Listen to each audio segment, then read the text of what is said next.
እየሰማሁ ነው። አዎ እየሰማሁ ነው። እርግጠኛ ነህ? ይኸውልህ ይሄ በጣም ከባድ ውሳኔ ነው።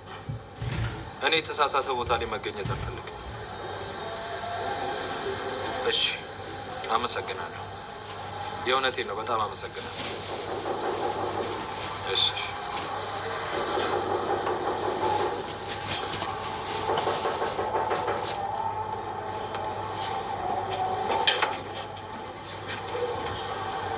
ቢኒ። ወይ ናት። ምንድን ነው? ምን ሆነሃል? ደህና ነኝ። አንተ ምን ሆነህ? አይ ምንም፣ ትንሽ ነገር ነው። ዳግም ሴቶቹ የሉም እንዴ? ቤቱ ጭራ ያለ ይመስላል። አሉ። ዛሬ ቤቱ ስራ ካልሰራን ብሎ ኪችኑን በአንድ እግር አቁሞታል። ግን ወደ ውስጥ ከመግባታችን በፊት እኔ እናንተ እናውራ። ምንድን ነው ችግር አለ? ለአሁን የለም። ስለ ወደፊቱ ግን እናውራ። በአንተና በዚህ መካከል ያለው ግንኙነት ታውቃለህ፣ ፍቅራችሁ በውሸት ላይ የተገነባ ነው። እሱን ደግሞ እኔም አንተም ሁላችንም የምናውቀው ነገር ነው። አዎ እሱስ ልክ ነህ። አሁን ላይ እኔ ያስጨነቀኝ ነገር ይሄ ነው። አውቃለሁ እህትህ ለሰከንድ እንኳን እንድትከፋ አትፈልግም። እኔም ቢሆን እንድትከፋ አልፈልግም። ግን ከምታስበው በላይ አፈቅራታለሁ። ፍቅር ከሀዘን ውጭ ምንም ጥቅም የለውም። ግንኙነታችሁን በልክ አልኩት ቢኒ። እኔ ለእህቴ ምንም እሆናለሁ። ከዓይኗ ላይ አንድ የእንባ ጠብታ ማየት አልፈልግም። ያንተንም ጓደኝነት ማጣት አልፈልግም። እሺ ቃል እገባልሃለሁ፣ እንድትከፋ በፍጹም አላደርግም። እሱን ወደፊት የምናየው ይሆናል። አሁን እንግባና ሴቶቹ የሚሰሩትን ነገር እያየን ፈገግ ካላልን ቀኑ የሚገፋ ይመስለኛል። እሺ ናት። አቤት። ደህና ነች አይደል? አዎ ደህና ነን። ማታ ትንሽ አሟት ነበር፣ አሁን ግን በጣም ደህና ናት። እሺ በቃ እንደዛ ከሆነ እንግባ።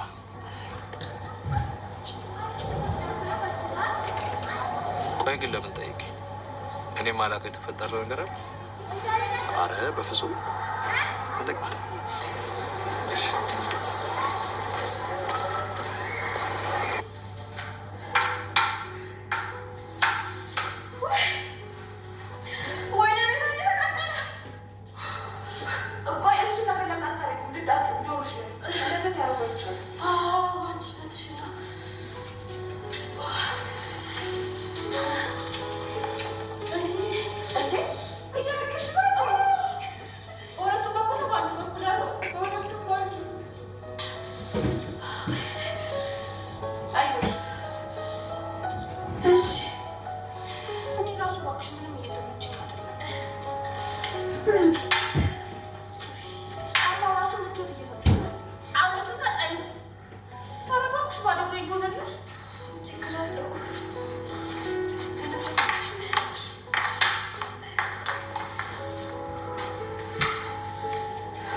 እገዛ ያስፈልጋችኋል? አይ ወንድሜ እገዛ ያስፈልገንም። ግን ቆይ እስካሁን የት ሄደህ ነው? በጣም ብዙ ጠራን እኮ አልሰማም። አረ ጠርታችሁኝ ነበር፣ ጭራሽ ነው ያልሰማችሁ። እንዴ በጣም ነው የጠራንክ። ይሄን ስራ እኮ ስናየው እኮ ካልተጋገዝን እንደማይሆን ገባኝ። በዛ ላይ ደግሞ ገኒ ያስቀመጠችውን እቃ ፈልጎ ማግኘት በጣም ነው ስለሆነብን።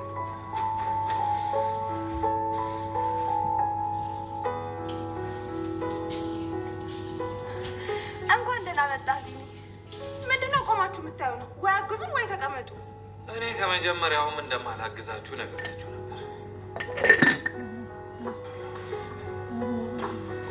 እኔ እንኳን ጽዬ ትንሽ ላግዛት፣ ያው በቤት ምግብ ምናምን ስለምሞካክር እና ትጠቃለህ።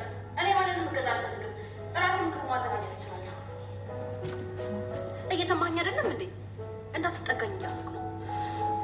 ረግናኛ እኮ ነሽ። እንደዛም ቢሆን በጣም እወድሻለሁ።